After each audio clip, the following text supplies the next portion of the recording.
The knockouts of the Copa Libertadores have begun. We've seen some really intense games in this first leg. A few ties have clear favorites already, while in others there's still a lot to play for.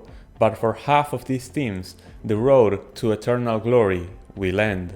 Which is why here in Rank Talks Bowl, we're gonna predict the second leg of the round of 16 ties of the Copa Libertadores 2024.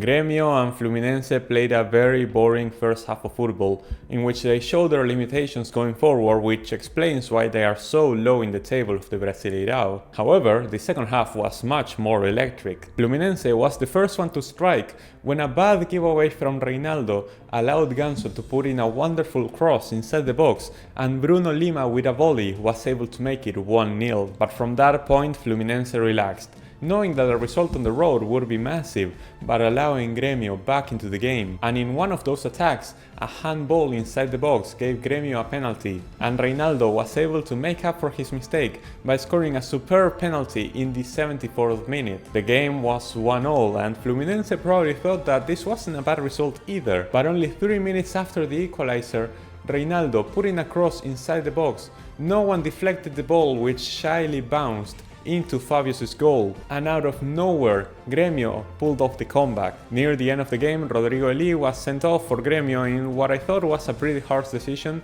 but in the end the team from Porto Alegre was able to hold the lead. And now they will travel to the Maracanã, and I think this is where they will seal out Fluminense's elimination, as this game is gonna end in a draw and the reigning champions will be out. San Lorenzo played a lot better than what they were usually showing lately. They took the game to Atlético Mineiro early on, and it paid dividends when Reali managed to strip the ball away from a defender, take him one-on-one, and put in a brilliant cross inside the box for Cuello to score with a header and make it 1-0. San Lorenzo then sat back on a low block and allowed Atlético Mineiro to have the ball, but without their talisman Hulky, they were really struggling to create much of anything, and that trend would continue until the second half, when a throw-in was played to the edge of the box, and Fausto Vera, with 1% chance and 99% faith, stopped the ball with his chest, struck it first touch expecting to score the goal of his life. The shot was weak and it should have been an easy save for Altamirano,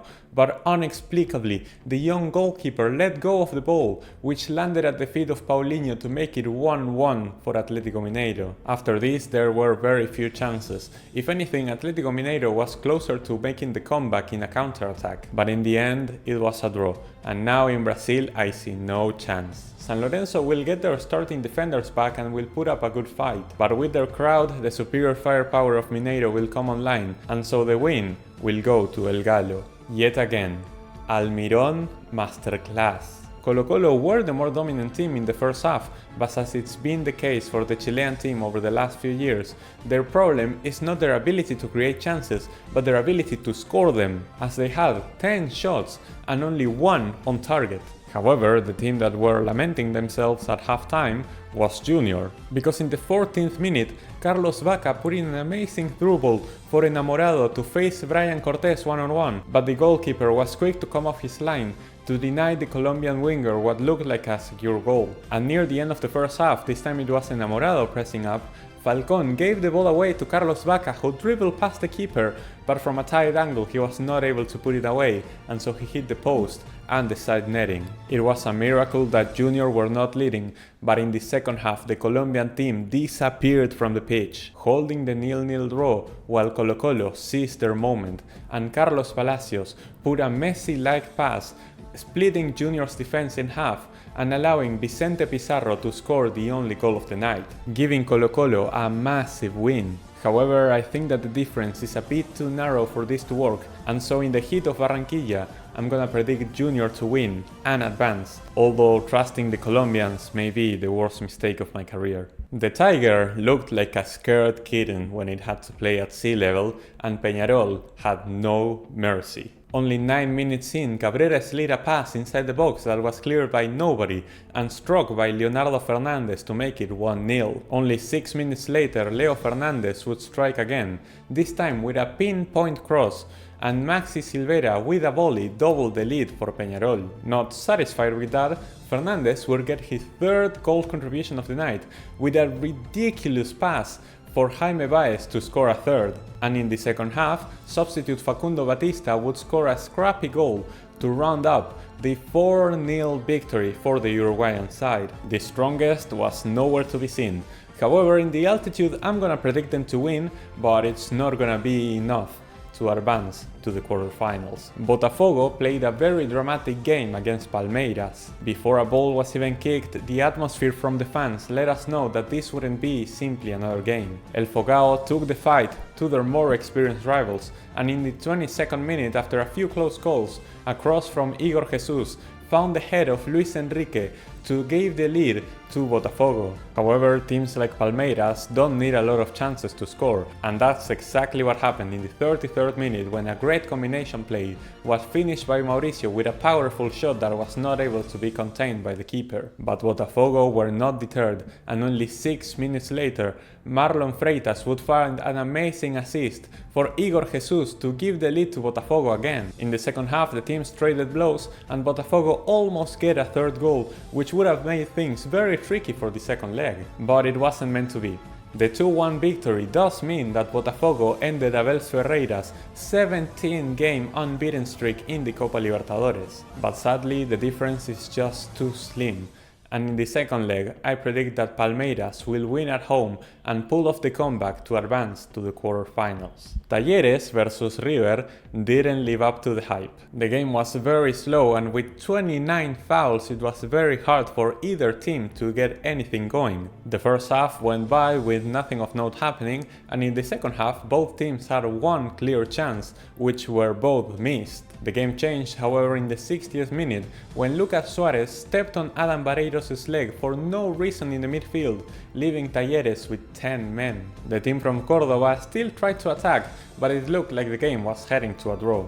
Until the 86th minute, when a great cross from Nacho Fernandez was shouldered by Paulo Diaz to give River Plate a massive win. And Talleres have blown their chance. I wanna congratulate River Plate for advancing to the quarterfinals, as in the second leg in the Estadio Monumental, they're gonna win and they're gonna continue their road to the final in Buenos Aires. Nacional had the initiative at home against Sao Paulo. The Uruguayan team knew that they could get a result in the first leg, and so they took the game to the Brazilians. But no matter what Nacional threw at the wall, nothing broke. Sao Paulo simply sat back and defended while attempting a few shy counterattacks, although nothing came of it. Nacional were in clear control, their defense was solid, the midfield was pressing up so intensely, but they were lacking in the final third. And in the 73rd minute, Diego Zavala had the clearest chance when he was all alone in front of Rafael after a cross inside the box, but he whiffed the ball, and Nacional were not able to capitalize on that or any chance. Now Nacional will have to travel away to Sao Paulo, and the 0-0 result is not doing much in their favor. However, their defense was so solid that I believe that this game will be a draw as well. I don't get extra points for penalties, but if I were to predict, I believe that Sao Paulo would be the one to advance if it came to that. Last time Bolivar visited the Maracanã, they lost 4-0, but this time they proposed a much more decent game against Flamengo. However, during the first 20 minutes it looked like a copy and paste of that last encounter, although this time Flamengo were struggling to put the ball in the back of the net. They had a plethora of chances, and it was a miracle that Bolivar's goal was still untouched, until the 30th minute, when the Arrascaeta linked up with Pedro,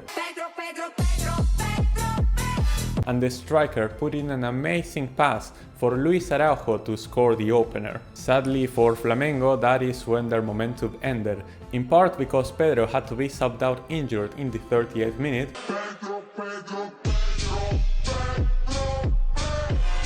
but also because Bolivar started growing in the game, and right before halftime, Oviedo even hit the crossbar. In the second half, however, Flamengo would go back to dominating the game, and even more so than before. But without their main man up top, they had no one to finish the chances. Bolivar's defense was ruthless in the second half, and things were looking scary because a single goal difference before traveling away to La Paz would have been worrying. And things almost got worse when in the only counter-attack that Bolivar attempted through the entirety of the second half, Rochas' header hit the crossbar, denying Bolivar what would have been a super valuable goal, especially because in the 89th minute, Luis Araujo put a cross inside the box for Leo Pereira to score and give Flamengo a much more comfortable lead. And now this will be a very intense game in the altitude, and I believe that Bolivar has what it takes to get back at Flamengo in the La Paz. I will predict Bolivar to win the second leg.